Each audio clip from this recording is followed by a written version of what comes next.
The Illuminati, a name whispered in hushed tones, often associated with conspiracy and intrigue. This secretive group, founded in Bavaria in the 18th century, has been linked to powerful institutions throughout history. Some believe their influence extends to the very heart of global finance, shaping the world's economy from the shadows. Critics allege that the Federal Reserve operates with a hidden agenda, serving the interests of a select few at the expense of the many. These claims often intertwine with theories about the Illuminati, painting a picture of a world controlled by unseen forces.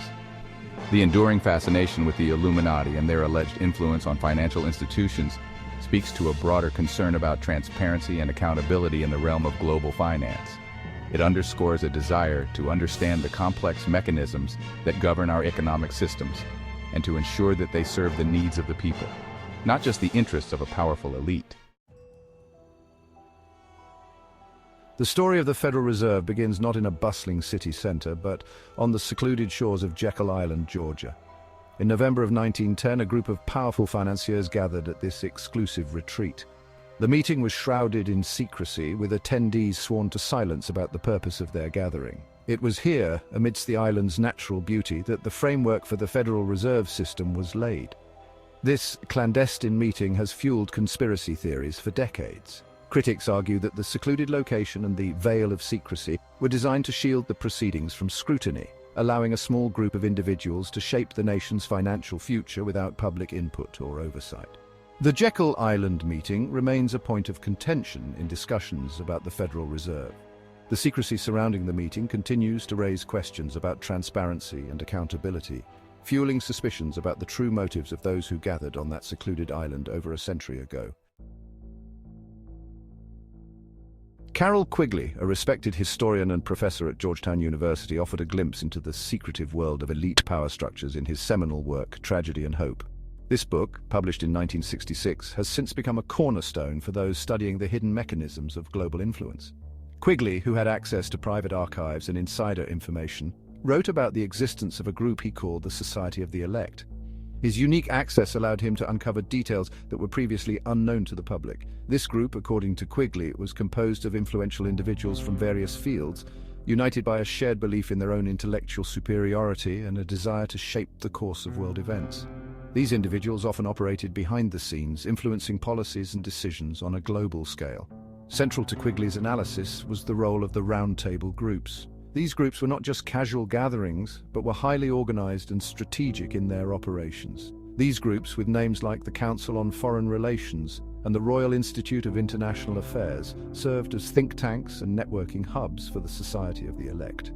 They provided platforms for these elites to discuss and implement their ideas. Quigley's work, while controversial, provided valuable insights into the workings of power and the influence of elite networks.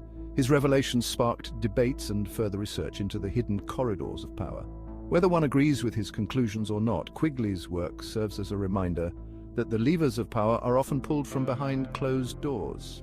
It challenges us to question who really holds the reins of influence in our world. At the heart of the modern financial system lies a concept that is both ingenious and deeply flawed: fractional reserve lending. This system allows banks to create money out of thin air by lending out a portion of their deposits, while holding only a fraction in reserve.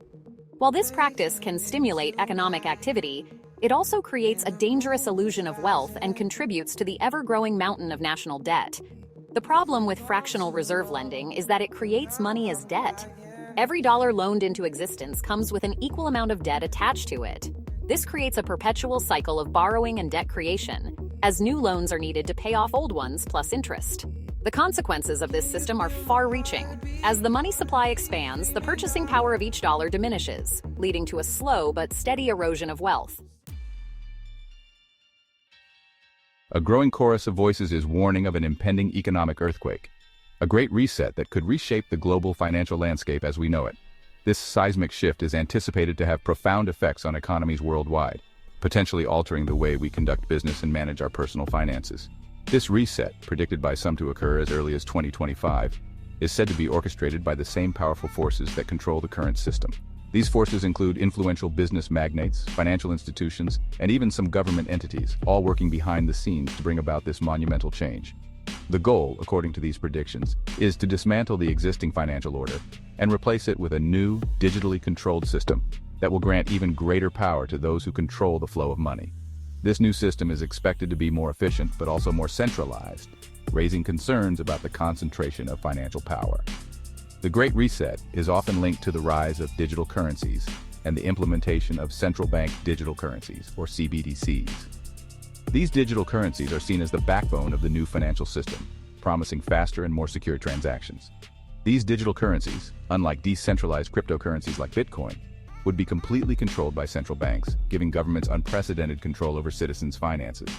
This control could extend to how and where money is spent, potentially limiting financial freedom. Transactions could be tracked, monitored, and even blocked at the whim of those in power.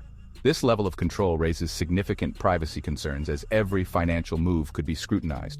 The potential implications of the Great Reset are far-reaching. It could change the very fabric of our economic systems, affecting everything from global trade to individual savings. It could usher in an era of unprecedented financial surveillance, with governments able to monitor and control every aspect of our financial lives.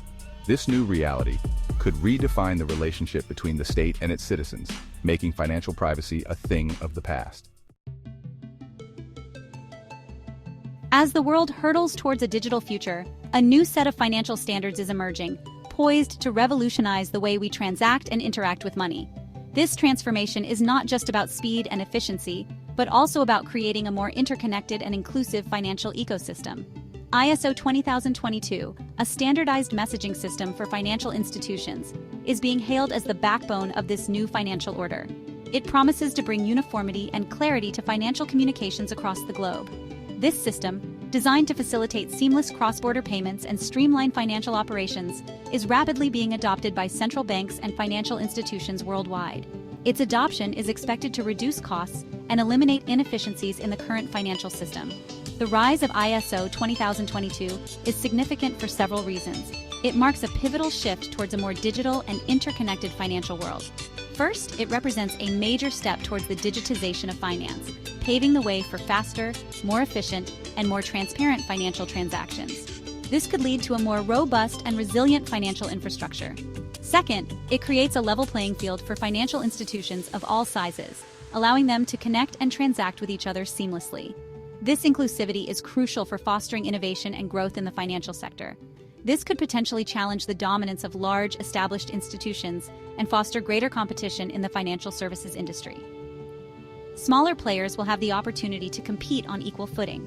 However, the transition to ISO 20022 also raises concerns about increased surveillance and control over individuals' financial lives. The balance between innovation and privacy will be a critical issue moving forward. As we stand at the precipice of a new world order, it is imperative to be aware of the potential pitfalls that lie ahead. One of the greatest threats to individual liberty in this emerging era is the insidious trap of debt slavery. The current financial system, with its reliance on fractional reserve lending and the perpetual creation of debt, is designed to keep individuals and nations trapped in a cycle of indebtedness. The goal of those who seek to control us is not necessarily to enslave us physically, but rather to enslave us financially. By keeping us perpetually in debt, they can control our choices, limit our options, and dictate our actions. We must educate ourselves about the true nature of money, the dangers of debt, and the importance of financial sovereignty. By taking control of our finances, we can break free from the shackles of debt slavery and create a more just and equitable financial system for all. In a world awash in information, discerning truth from falsehood has never been more challenging. The powers that be often use propaganda, misinformation, and outright deception to control the narrative and shape public perception. It is our duty as informed citizens to question everything, to seek out alternative sources of information, and to think critically about the world around us. One book that can help us navigate this labyrinth of information is Proofs of a Conspiracy by John Robeson. Written in 1798, this book offers a chilling glimpse into the inner workings of secret societies and their plans for world domination. Proofs of a Conspiracy serves as a stark reminder that we must be vigilant in our pursuit of truth and justice. We must be willing to speak truth to power, to challenge the official narrative, and to fight for our freedom and our future. The information presented in this essay is intended to spark your curiosity, to encourage you to question conventional wisdom, and to embark on your own journey of discovery. It is not meant to be taken as gospel truth, but rather as a starting point for your own research and exploration. The world is a complex and often confusing place, and there are no easy answers. Ultimately, the responsibility to discern truth from falsehood rests with each individual. Do not blindly accept what you are told, even if it comes from seemingly authoritative sources. Question everything, do your own research, and come to your own conclusions. The future of our world may depend on it.